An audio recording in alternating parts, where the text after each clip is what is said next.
Baik, bismillahirrahmanirrahim. Assalamualaikum warahmatullahi wabarakatuh. Jumpa lagi dengan saya di Abil Maywa Channel. Jadi teman-teman, channel ini merupakan channel pendidikan tempat kita berbagi tentang aplikasi pendidikan, Microsoft Office, serta tips dan triks komputer. Jadi pada video kali ini teman-teman ya, kembali lagi admin akan mencoba mengupdate ya informasi terbaru seputar perkembangan P3K Guru formasi tahun 2023. Yang mana yang akan kami sampaikan di sini adalah live pengumuman resmi dari Kemenpan RB perihal penentu kelulusan ya untuk honorer ya tentunya, termasuk guru juga, baik itu P1, P2, P3, P4 terkait pengisian formasi P3K 2023 dan urutan prioritas pengisian formasi P3K Guru 2023 untuk jabatan fungsional. Ini langsung dari Kemenpan RB teman-teman ya. Tapi sebelum kita lanjut, bagi rekan-rekan guru yang baru mampir channel ini, jangan lupa tekan tombol subscribe-nya dan aktifkan lonceng notifikasinya agar setiap hari Bapak Ibu bisa mendapatkan update informasi terbaru seputar perkembangan P3K Guru formasi tahun 2023. Baik Bapak Ibu, tanpa perlu berbasa-basi lagi, kita langsung saja teman-teman ya, to the point ke informasinya.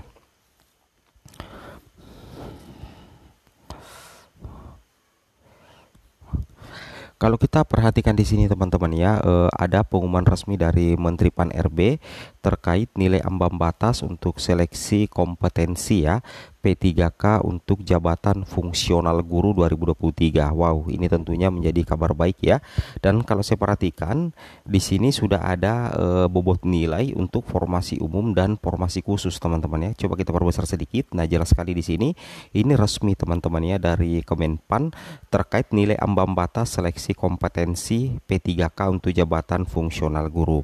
Namun di sini Bapak Ibu perlu ketahui untuk P2 dan P3 yang masuk dalam formasi khusus itu tidak terhitung nilai ambang batasnya, artinya tidak ada beban untuk mencapai nilai ambang batas seleksi kompetensi P3K untuk jabatan fungsional guru 2023, yang mana nantinya teman-teman ya yang akan terkena dampak dari nilai ambang batas itu adalah pelamar umum teman-teman ya, yang mana kalau kita perhatikan di sini seleksi kompetensi teknis jumlah soalnya itu 90, nilai ambang batas itu terlampir ya, nilai kumulatif kalau misalkan teman-teman benar semua itu adalah 450.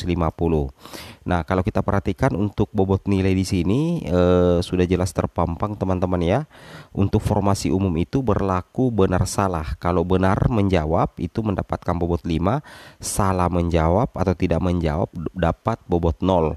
Nah, kemudian untuk formasi khusus P2 dan P3 kalau nilai bobot nilai paling benar paling tinggi itu adalah 5. Bobot jawaban paling rendah itu adalah 1. Kemudian tidak menjawab itu baru mendapatkan 0. Jadi apapun opsi jawaban yang dipilih untuk pelamar formasi khusus termasuk P2 dan P3 itu akan mendapatkan bobot nilai ini yang menguntungkan P2 P3 teman-teman ya, seperti itu kira-kira. Nah, untuk manajerial dan sosiokultural untuk bobot nilainya ini adalah paling tinggi 4, kemudian paling rendah 1 dan tidak menjawab adalah 0. Kemudian total untuk jumlah soal secara keseluruhan itu adalah 145. Nilai kumulatif maksimal kalau benar semua menjawab mulai teknis sampai wawancara itu 670.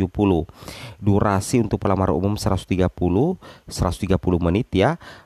Untuk penyandang disabilitas sensorik netra itu ditambahkan menjadi 165 menit teman-teman ya. Ini berdasarkan Kemenpan RB nomor 649 tahun 2023 tentang mekanisme seleksi P3K untuk jabatan fungsional guru pada instansi daerah tahun 2023. Seperti itu kira-kira teman-teman ya. Ini resmi dari Kemenpan ya. Kemudian kita lanjut lagi di sini. Nah, di sini sudah ada materi soal untuk seleksi kompetensi teknis P3K jabatan fungsional guru, P2, P3 dan pelamar umum yang akan mengikuti tes CAT BKN teman-teman ya. Kalau kita perbesar di sini ada 4 kategori soal. Yang pertama itu adalah kompetensi teknis, kemudian yang kedua adalah kompetensi sosial kultural, kemudian yang ketiga adalah kompetensi manajerial, dan yang keempat itu adalah wawancara teman-teman ya. Inilah nantinya yang akan diteskan ya untuk pelamar P2, P3 dan nah, di sini kalau kita perhatikan teman-teman ya, untuk soal kompetensi teknis, penilaian itu untuk soal kompetensi teknis berdasarkan info dari Kemenpan RB itu meliputi penguasaan pengetahuan, kemudian keterampilan, sikap, perilaku yang dapat diamati, diukur dan dikembangkan yang spesifik berkaitan dengan bidang teknis jabatan ya. Tapi kalau misalkan untuk pelamar P2, P3 nantinya itu bersifat SJT atau penilaian situasi kerja sederhana kalau P2 dan P3 untuk soal kompetensi teknisnya. Kami sudah bahas ya beberapa soal terkait dengan hal ini. Kemudian untuk kompetensi sosial kultural, penilaian itu meliputi pengetahuan dan sikap terkait pengalaman berinteraksi dengan masyarakat yang majemuk ya teman-teman ya. Nah, yang mana yang harus dipenuhi setiap pemegang jabatan untuk memperoleh hasil kerja sesuai dengan peran, fungsi, dan jabatan dalam peran pemangku jabatan sebagai perekat bangsa yang memiliki. Yang pertama itu teman-teman adalah materinya untuk kompetensi sosiokultural untuk P2, P3, P4.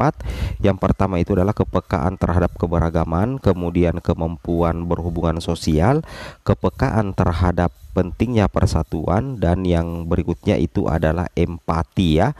Kemudian untuk kompetensi manajerial, penilaian itu meliputi komitmen, kemampuan dan perilaku individu dalam berorganisasi yang dapat diamati dan diukur, meliputi kompetensi, integritas, kemudian kerjasama, komunikasi, orientasi pada hasil, pelayanan publik, pengembangan diri dan orang lain, mengelola perubahan dan pengambilan keputusan.